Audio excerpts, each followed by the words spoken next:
Hey everybody, we're talking about number of bits borrowed. We're doing subnetting. If you are watching this video solo, this is a series of videos. So you need to watch all the videos to get kind of what we're doing here. So let's jump right in. What is the definition of this term? How many bits are borrowed? Well, okay, borrowed bits it's the number of bits that you're taking from an IP address in order to create subnets.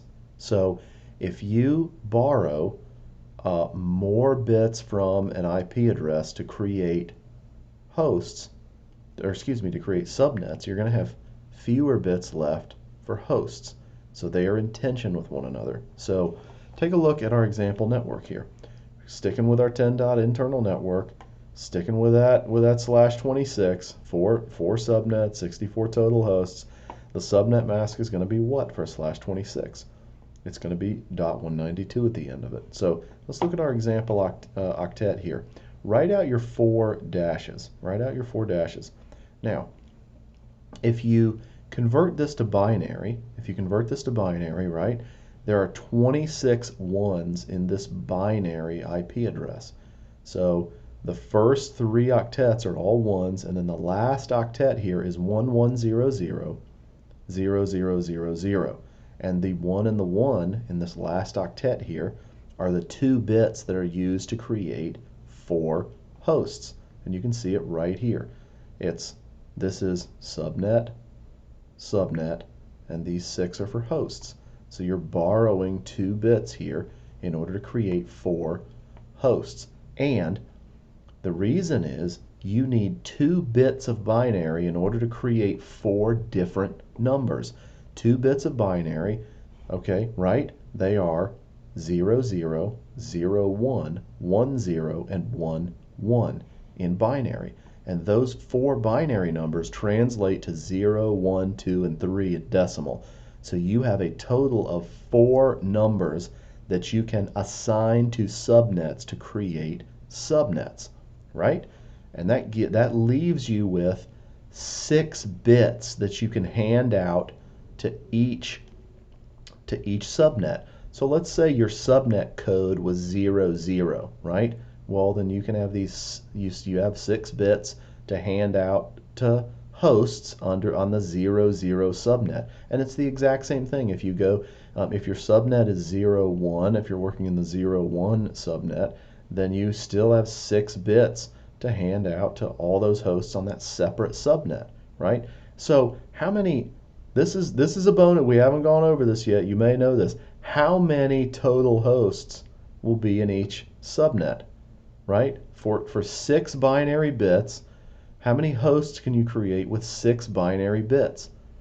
Well, this is actually kind of a trick question because it's an easy question. You can create 64.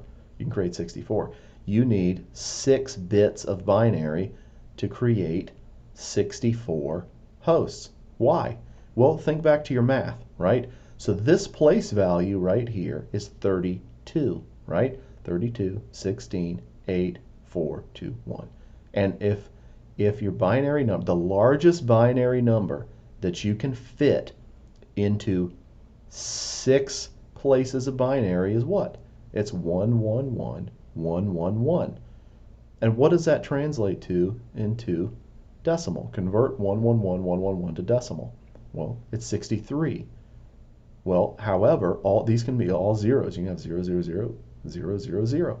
And that's a 0. So the 0 is inclusive. So the numbers are 0. You can assign the numbers 0 to 63. You can assign those numbers to devices. And so, consequently, you have 64 total hosts that you can create with these 6 bits of binary. And you have 4 total hosts that you can create with these 2 bits of binary. So let's try and answer this question. How many bits do you need to borrow if your company needs 7 subnets? Well, let's take a look at the binary here. So if we can create 4 subnets, with 2 bits of binary, let's just grab another bit here and see what happens. let's say it's three, let's say 3 bits. What is the largest binary number you can make with 3 bits? It's 111. And what is that in decimal? What is 111 in decimal? It's 7. It's 7. Okay? Well, and don't forget the 0, it's inclusive of 0. So with 3 bits of binary, you can make a total of 8 subnets, right? Well, will 8 subnets get you 7 subnets? It absolutely will. And in fact, you have one left over. What if you borrowed 4 bits? How many would that get you? Well, that would get you 16 subnets, and that's kind of overkill. So the correct answer is 3 bits.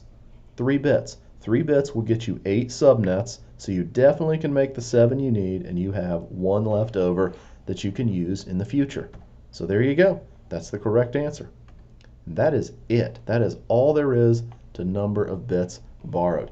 This concept was a little bit harder because we have to go back to binary, do some binary math, but it still is easy to get your head around, and I would recommend doing practice problems in order to really, really nail down these concepts so that you can apply them on future tests.